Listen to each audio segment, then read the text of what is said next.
Chapter 7 Volcanoes. First of all, what is a volcano? The endogenic forces arising from the interior of the earth by high pressure and temperature in the form of liquid tectonic plates of magma burst out, which are known as volcanoes.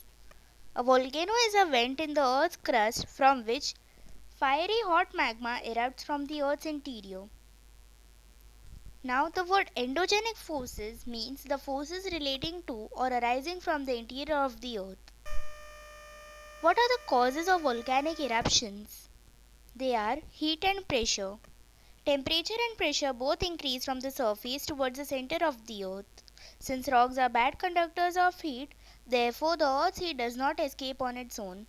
Instead, it melts the rocks and builds up great pressure, which causes the eruption of a volcano. Second, plate tectonics. Most volcanic eruptions take place near plate margins. The Earth's crust is made up of a series of movable plates. When these plates slide past each other or collide against each other due to intense heat inside the Earth's core, their edges produce faults along the lines of weaknesses. The same forces that cause the earthquakes also cause volcanic eruptions. Third, magma chamber. The molten material, while still under the Earth's crust, melts weak rocks and creates a huge chamber for itself. Fresh magma continues to pour inside the chamber. Since magma contains silicate material, gases, and water vapors, the pressure always acts vertically upwards. Once a root is found, it rises to the surface. This is why many volcanoes are found along the plate boundaries. However, all major volcanoes have beneath them a huge magma chamber or reservoir, which is joined to the Earth's surface by a conduit known as the volcanic vent. So, what are the products formed by the volcanoes? A volcano erupts a number of products like steam, gases, molten rock, dust, ashes, and other liquid and solid matter. Magma and lava. The molten rock material inside the earth is known as magma. When it reaches the surface of the earth, it's called lava. It consists of many materials and gases. Steam is the most abundant gas that comes out of a volcano. Solid matter. The solid fragments are rock pieces known as pyroclasts or pyroclastic material. The fine particles which are present are known as the dust. The dust particles go on increasing in size. The small stone-sized particles are known as lapilli. Violent eruptions known as bombs eject more materials as they are too violent. What is the structure of a volcano? It consists of two parts, vent and volcanic cone. The very hot material that the volcano pours out creates both inside the earth and on the surface structures typical of a particular type of eruption. The eruption may take place quietly or violently. Vent. The lava flows out through an opening in the earth's crust, which is the vent. The opening is usually like a circular pipe. There may be only one opening at the summit. However, subsidiary vents are formed during repeated eruptions. Volcanic cone. The erupted fluid material, being hot, collects around the vent and begins to cool gradually and solidifies. The accumulation of material around the vent gives to the volcano its typical cone-like shape known as volcanic cone. These are actually landforms of a volcano, which we will discuss subsequently. Now, the types of volcanoes. On the basis of frequency, active volcanoes. These are the volcanoes which are presently in active state and have erupted in the recent past. Example, Mount Etna in Italy, Mount Stromboli, Pinatubo in Philippines, and Mauna Loa in Hawaii. Dormant volcanoes. These volcanoes have not erupted in recent historical period. They are regarded as sleeping volcanoes and may become active at any point of time.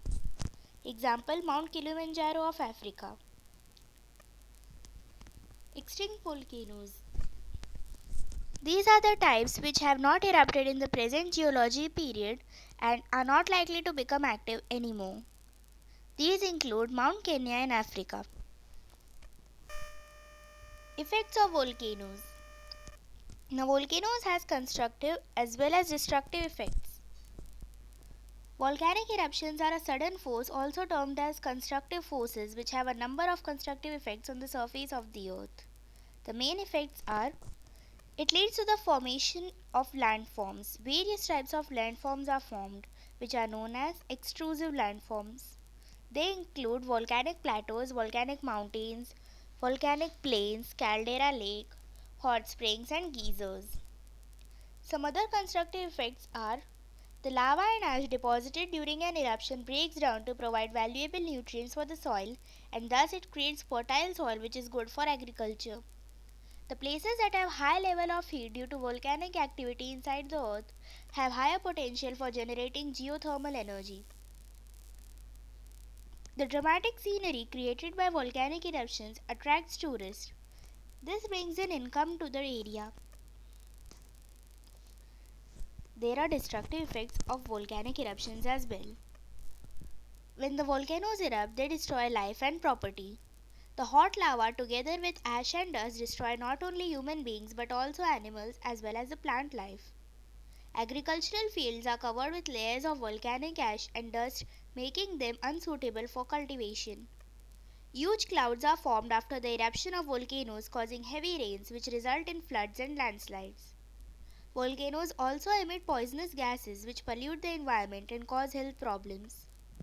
Explosive volcanoes in oceans and islands are followed by high tsunami waves.